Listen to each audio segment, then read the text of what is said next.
So what's up everyone, this is me Satyan Sharma, BTech first year student at IIT Jammu in electrical engineering. Finally मेरे first semester over हो गए हैं और उसके grades आ चुके हैं हमारे ऑनलाइन पोर्टल पे. So I thought to share my first semester grades with you all because वो जर्नी काफ़ी अच्छी रही है, तुम सबके साथ ही रही है. अराउंड नवंबर में मेरा ये शुरू हुआ था कॉलेज एंड अक्टूबर में मेरा मेरे जो वीडियो स्टार्ट हुए थे वो अक्टूबर से आना स्टार्ट हुए थे. तो तुम्हारा साथ भी रहा है और क्या यूट्यूब ने रियली अफेक्ट किए थे मेरे ग्रेड्स को वो इस वीडियो में डिस्कस करने वाले हैं. So let's begin. Before coming to the grades, let me give you a brief description about the examination pattern and about the grading system here at IIT Jammu. Examination pattern में there are two quizzes or you can say there are two class tests. One 15 to 20 days after the beginning of the semester they will take a class test and that would be of 15 marks. ठीक है, उसमें 2 से 3 chapter आएंगे तुम्हारे. Then there would be mid semester examinations, उसमें तुम्हारा आधा syllabus आएगा. Then again there would be a class test 20 days later after mid semester examination और फिर 20 से 30 दिन बाद फिर से तुम्हारे एंड सेमेस्टर एग्जामिनेशन होंगे जिसमें तुम्हारा पूरा सिलेबस आएगा. ठीक है, तो ये एक ब्रीफ आइडिया था हमारे एग्जामिनेशन पैटर्न का.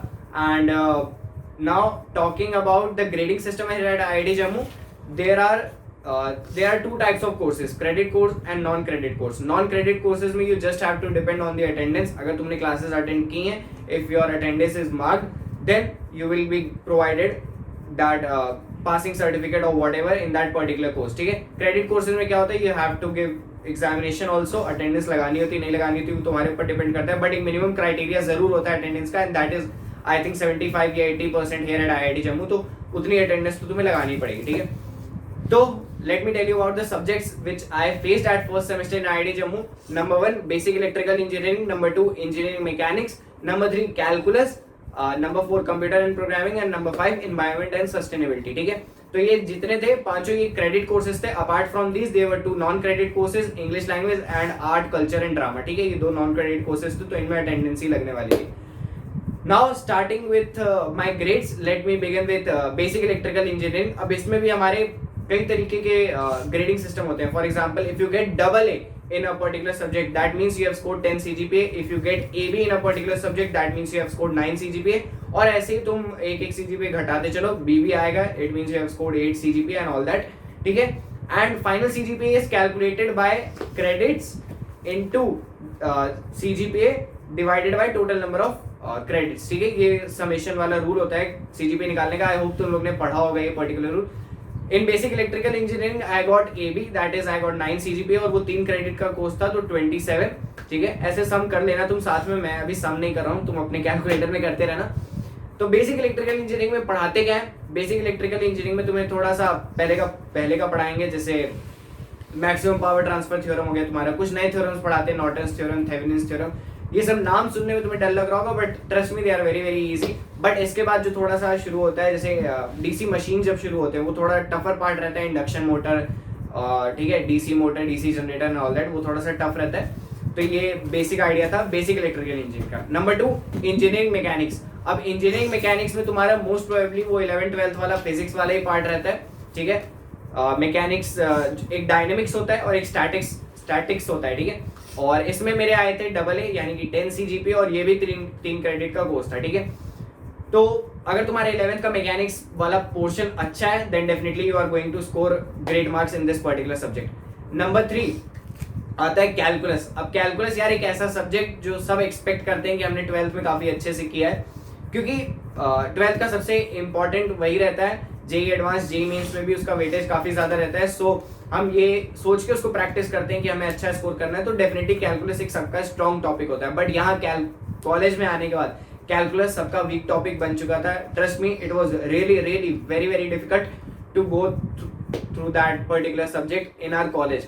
ठीक है, क्योंकि ऐसे एग्जॉस्टिव प्रूफ्स आते हैं जो तुमने आज तक कभी देखे नहीं थे, क्योंकि हम फॉर्मूले पे डिपेंडेंट थे, क्वेश्चंस करते थे, ये नहीं देखते थे कि यार फंक्शन इंटीग्रेबल है नहीं है, क्योंकि हमारे पास जो फंक्शन रहते थे वो जनरली इंटीग्रेबल ही रहते थे. ठीक है, ये सब यहाँ देखना पड़ता था. तो एक टफ सब्जेक्ट था, इसलिए इसमें रिलेटिव ग्रेडिंग का सिस्टम अडॉप्ट किया था हमारे टीचर्स ने. ठीक है, मतलब रिलेटिव ग्रेडिंग होती है और एक एब्सोल्यूट ग्रेडिंग होती है. एब्सोल्यूट ग्रेडिंग होती है मतलब जैसे 50 मार्क्स का है तो किसी के 37 आए तो उसको कुछ CGPA रिड्यूस करके मिलेगा. बट रिलेटिव ग्रेडिंग में क्या होता है कि अगर 50 मार्क्स का है, अगर 37 हाईएस्ट है तो वो जो 37 हाईएस्ट है उसको 10 CGPA मिलता है। तो इसके अकॉर्डिंग मेरे कैलकुलस में भी डबल है, यानी कि 10 CGPA बने थे। तो ये बात हो गई 3 मेन सब्जेक्ट्स के हमारे। चौथा सब्जेक्ट आता है computer and programming. Computer and programming में हमें पाइथन था पहले सेमेस्टर में, ठीक है। ऊप्स का कॉन्सेप्ट नहीं था, ना ही डीएसए का कॉन्सेप्ट था। डीएसए का कॉन्सेप्ट हमारे सेकंड सेमेस्टर में है, तो उसमें भी रिलेटिव ही था, बट उसमें एब्सोल्यूट होता तो भी कोई फर्क नहीं पड़ता, बिकॉज उसमें काफी अच्छे स्कोर्स आए थे सबके, क्योंकि पाइथन काफी लोगों ने 11th-12th में कर रखी होती है। तो उसमें भी मेरे 10 CGPA बने थे और ये 2 क्रेडिट का कोर्स था।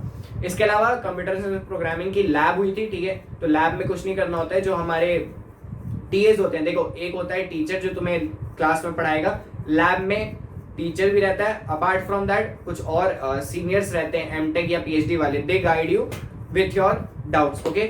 तो वो 1 क्रेडिट का था और उसमें ऑलमोस्ट सबको 10 CG ही मिला था। Last but not the least, environment and sustainability वाला जो था अपना सब्जेक्ट, उसमें मेरे 10 CGPA आए थे। That was really really very easy subject, ठीक है। उससे इजी सब्जेक्ट तुम्हें कोई नहीं मिलेगा, बिकॉज उसमें वही केमिस्ट्री वाला एसिडिटी, बेसिसिटी, ये सब एक्सपेरिमेंट तो थे। हम लोग एक्सपेरिमेंट नहीं कर पाए थे डेफिनेटली, क्योंकि ऑनलाइन था फर्स्ट सेमेस्टर, बट जो थ्योरी वाला पार्ट था that was relatively very very easy. तो अगर तुम्हें मेमोराइज करने की कैपेबिलिटी बहुत अच्छी है तो definitely you can score really really very good marks in that particular subject too. तो ये था मेरे फर्स्ट सेमेस्टर में सारे सब्जेक्ट्स का ग्रेड्स। आई होप तुमने कैलकुलेट कर लिया होगा। तो फाइनल CGPA मेरा बना था 9.77, ठीक है। एक अच्छा CGPA है, जनरली 9 के ऊपर अगर CGPA तुम्हारा रहता है तो इट्स वेल एंड गुड। और आई होप तुम लोग भी आगे जब आओगे तो यही ट्राई करना कि फर्स्ट सेकंड सेमेस्टर में अपना CGPA जितना इंप्रूव कर सकते हो उतना कर लेना, बिकॉज इधर थोड़ा लोड कम रहता है। अभी हमारे 6 कोर्सेज थे 12 क्रेडिट के, और थर्ड सेमेस्टर यानी कि सेकंड ईयर से हमारे 12 कोर्सेज हो जाएंगे 24 क्रेडिट के। तो डेफिनेटली प्रेशर थोड़ा बिल्डअप होने वाला है। So that's it, I hope you enjoyed the video, thank you.